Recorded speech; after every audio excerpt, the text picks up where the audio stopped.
everyone. I am going to present the research topic of my PhD studies, which will be investigating the role of probiotics in shaping the human gut microbiome. So my name is Anna Elias, and I'm a dietitian for profession and working at the Faculty of Health Sciences. My aim is to create and formulate evidence-based and applicable recommendations for the use of probiotics in several conditions. For that, my mission is to understand the role of the human gut microbiome in health and disease and the consequences of treatments on the composition of the intestinal flora. Let me introduce my specific goals on the way to reach my future aims. First, I will investigate the efficacy of probiotic administration for the antibiotic-associated dysbiosis. After that, I will investigate the effect of probiotic supplementation on the composition and diversity of gut microbiome in the healthy population. Both studies will be systematic reviews and meta-analysis. The first project of mine is investigating the efficacy of probiotic administration for antibiotic-associated dysbiosis.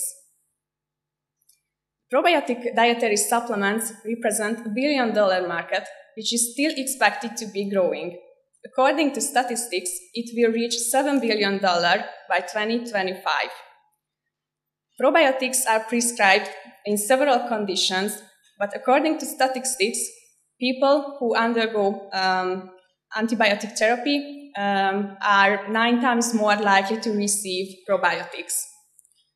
The antibiotic-induced dysbiosis is a serious state that can lead to potentially harmful conditions, like to the overgrowth of harmful bacteria or inflammation. Probiotics are widely used for prevention this dysbiotic state, but we don't really know the exact impact of probiotics on this post-antibiotic dysbiosis. So that's why, because it's a knowledge gap in the guidelines as well, we need clear recommendations.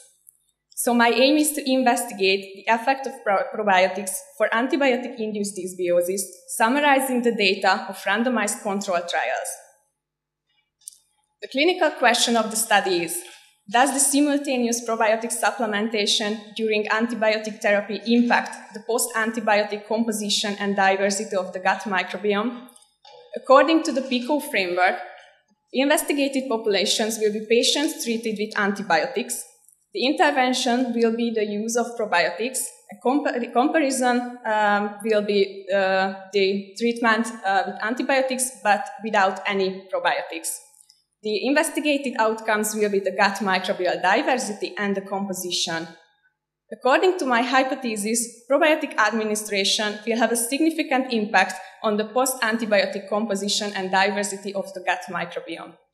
The clinical implication of this study is formulating evidence-based recommendation on the administration of probiotics for antibiotics-induced dysbiosis. The systematic search was conducted in 3 major databases with a great number of hits. The date of search was in mid-October, and here you can see my search key, which basically consisted of a microbiome, of a composition, and of a methodology part. Here you can see the flowchart of the selection. After the title and abstract selection, we get 38 articles, which number decreased to 15 after we performed the full text selection.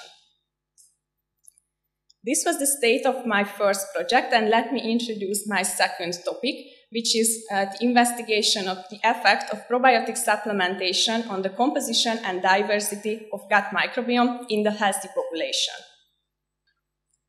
As I mentioned earlier, the probiotic dietary supplements market is a really big one, growing continuously. And it is important to see that these products are marketed in part even toward healthy individuals without any medical reason. However, their effect is not sufficiently summarized for this general healthy population. That's why I can say that the consistent and practical recommendations are strongly needed. So the aim of this study is investigating the effect of probiotics administration among healthy individuals, summarizing the data of randomized control trials. The clinical question is, does probiotic supplementation alter the composition and diversity of gut flora in the healthy population? The investigated population will be then the general healthy population, intervention, the use of probiotics, comparison, no probiotics, or the use of placebo. The outcomes will be the same as in the first project, the gut microbial diversity and the composition.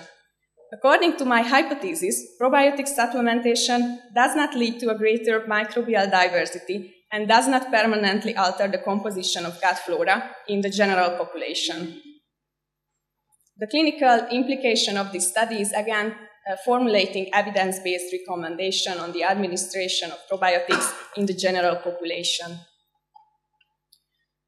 I already conducted a preliminary search, however, it's just a preliminary one, but I already identified the key articles for this project, so I can say it will be feasible. However, the search key needs to be finalized, but I started the Prospero registration as well.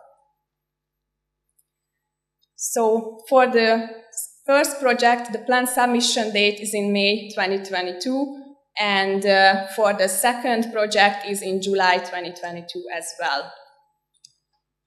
And I would like to thank you for your kind attention and close my presentation with a quote inspired by Shakespeare: probiotics, to eat or not to eat, that is the question.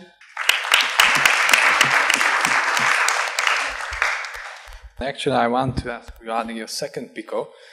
You say that this study is feasible and kind of the concept is finalized. What do you mean general healthy population? I mean, for example, there are some people with high blood pressure or certain diseases. Are they considered, are they in the general healthy population, or how are they generally selected in this, based on this PICO? Yes, we only want to include studies that investigated really the healthy population, so not patients that have any medication or diagnosed disease like hypertension. Luckily, we have enough data for do the meta-analysis regarding the P, so your question. So only the healthy population will be investigated. Do you have to select based on age or something? We plan to make subgroup analysis, actually. So we won't exclude any ages, but after that we will see, for example, we can say that the infants have very different kind of microbiome composition. So of course we cannot compare to them to the adult population. So yes, we are planning to do subgroup analysis. Subgroup analysis can solve anything. So yes. That's a good method. Are you planning to do a subgroup analysis also on the types of probiotics used? Yes, thank you for the question. We will see the articles. Okay, I have the articles now, but we have to go through them and see how can we make these subgroups. But yes, according to the antibiotic type and the probiotic type, we should consider it to make subgroups, yes. And also depending if it's antibiotic resistant or not. Yes, yes, of course. And maybe the disease, because I included all patients undergoing the antibiotic therapy, but there are several cases like the eradication of Helicobacter pylori. Of course, it's another status like flu or something like that. So. Thank you. There's been this fantastic film on a chap who tried to prove the harmful effects of tobacco with Philip Seymour Hoffman, and I kind of feel that what you are trying to do to go against the multi-billion-dollar industry with your, because if your hypothesis prove right, then you're saying that probiotics is you shouldn't be taking.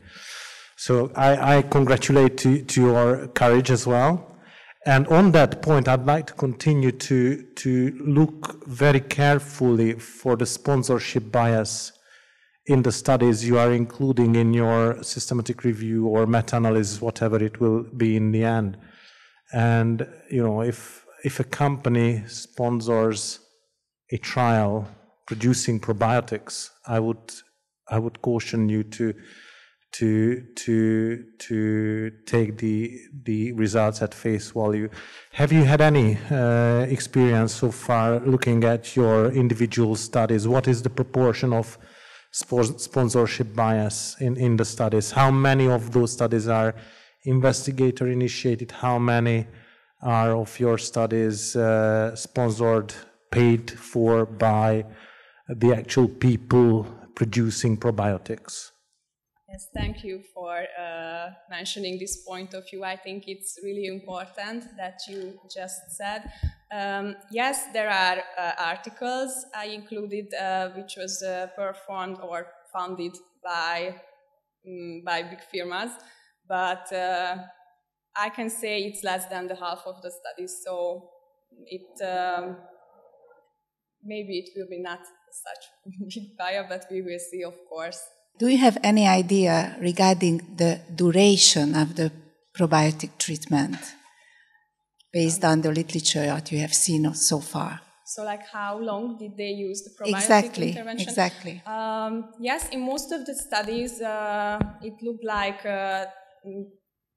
it was around 4 weeks. So they started parallel with the antibiotic therapy, which usually takes like 7 days, or it depends on the antibiotic, and then they usually continued for 2 or for 4 weeks. So these two periods were the most common, so 2 or 4 weeks.